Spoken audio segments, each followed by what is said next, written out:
What's up everybody, this is Mike. Welcome back to another video. I really hope you enjoyed this intro. It was all filmed with the new PolarPro variable ND filter, Peter Mckinnon edition, 2 to 5 stop, 67mm. Wow!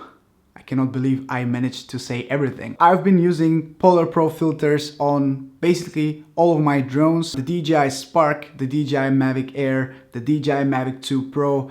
Now I use them on my A7 III. I have the ND8 and the ND16. So once I saw that they have a variable ND filter for my A7 III, which basically rotates and changes the strength as you move it, I was totally sold on that product. Anyway, this video is all about that new variable filter from PolarPro and Peter Mckinnon, which seems to be a very polarizing topic for many people. Before I get further into the video, I want to discuss that because it seems people are hating on the filter and on PolarPro for unknown reasons to me.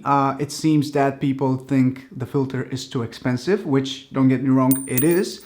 But it's a good investment if you are planning to earn some money when using your filter. It's not just a toy that you buy for your collection. It's a tool that you use to create better looking videos, and if you are earning some money from your videos, I really believe it's a good investment. So that's why I bought that filter. I really believe in the quality that PolarPro is known for. And quick disclaimer, I bought the filter myself. This is not an ad, it's not something that it has been sent to me from PolarPro. I bought it with my own money, and that's why I want to really discuss how you can use that filter, whether you should use the filter for increasing the quality of your footage, and that's exactly what I'm planning to do in today's video. When using the filter, you can manually change the strength between ND4 and ND32, which is perfect for most cases when you're filming outside. They do offer another option, which is 6 to 9 stops, and which is basically an ND filter between ND64 and ND512. So if you're looking for long exposure photos during the day, or if you're filming in extremely well-lit situations, then that filter might be more useful for you. But for me, the 2 to 5 stop is definitely enough for my needs, so that's why I got that one. When you do get the filter, you are going to get this package. It's a big box for just one filter, but you are going to be greeted with many things inside, so let's check it out. First, you need to open that, and then you have this box, which is magnetically held. So it's a really nice touch. As soon as you open it, you are greeted with the bucket shot from Peter Mckinnon. Very, very popular video of his that I really enjoy. So it's a nice little touch that you have that right when you open the box. Then you have this protective layer, and then you have the filter itself, which is right here in the box, with this little tool that helps you install the filter on the camera. And then you have the box for keeping the filter inside when you travel. This is the box itself. Again, it's magnetic. It has the Peter Mckinnon signature on it, and it says 2 to 5 stop, 67mm. This is the filter size, 67mm for the lens that I'm using. They do have many different options for the most popular sizes. So if your lens is bigger, you will be able to get a bigger filter. It's the same price. Then you have this little package with information for the filter itself. You have a pouch. It also says the filter strength here. It says 67mm. So if you have multiple filters, it's definitely very easy to distinguish them with this package. Once you open the pouch, you will be greeted with this built-in cleaning cloth that I really enjoy, because many times I forget bringing my cleaning cloths with me. So having one that is permanently attached to this pouch is a great little touch, and it's very soft on the inside, so you can safely carry your filter inside. Next in the box, we have this cleaning cloth, which is another photo from Peter Mckinnon with his signature on it. I don't plan to really open that. I don't want to make it dirty, so I'll keep it clean here. And that's it. That's everything that you have in the box itself. In order to demonstrate how the filter changes the look of your videos, I did a small test this morning. I wanted to capture my DJI Mavic 2 Pro in flight, and I wanted to show you the amount of motion blur you can capture with and without the filter, and how you can properly get the shot if you use the filter or if you don't use a filter. So I set my camera into auto mode because I wanted to see how the camera is going to expose the shot properly and which settings it's going to use without having a filter on it. So in auto mode, the camera used an aperture of f11.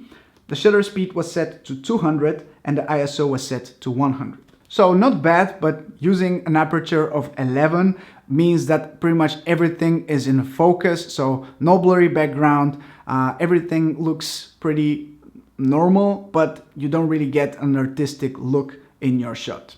If you really want to use the widest aperture of your camera and you don't have a filter, you can set your camera into aperture priority. I did that and I set my camera to an aperture of f2.8, which is the widest aperture my lens is capable of. But then what happens is the camera cranks up the shutter speed to a very high number in order to expose the shot properly, and then you can definitely see the lack of motion blur. So in aperture priority, the settings were the following. The ISO was 100, the shutter speed was 1600, and the aperture was f2.8. So if you freeze a frame from this aperture priority shot, you can definitely see there is almost no motion blur in this shot. The whole footage looks a bit fake because of that extremely high shutter speed, and it's just not natural for the human eye. So in order to fix that, you can install the variable ND filter to use the right shutter speed, the right aperture, and the right ISO. For this particular case, I turned the variable filter all the way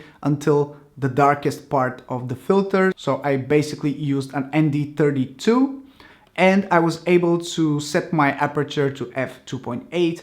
The shutter speed was 1/50th of a second and the ISO was 100. That gives the best look for your shot. It gives you the widest aperture, and the amount of motion blur that you get is the most natural looking for the human eye. So side by side, these shots look very different, and of course I personally like the look of the shot with the filter the most. So that's basically the idea of why you need to use an ND filter. Like I said, this is not something for everyone. I don't advise everyone to go out and buy this filter, but if you're a videographer, if you're looking for ways to increase the quality of your footage, this will definitely help you out. The filter itself has markings on it showing you how many stops you're using from the strength of the filter. So like I said, this filter has between 2 and 5 stops of strength, so you can easily rotate and adjust the strength of the filter. After using the filter for a couple of days, I have to say I'm really happy with the quality, simply because there is no color shift, there is no vignetting on it, there is no cross or any other markings in your footage from the filter itself, and generally I'm just happy with how my footage looks like. So every single time I'm taking my camera outside for filming some video, I will be using this variable ND filter, and I really believe it's a step up from my current gear, so it's a good investment for me.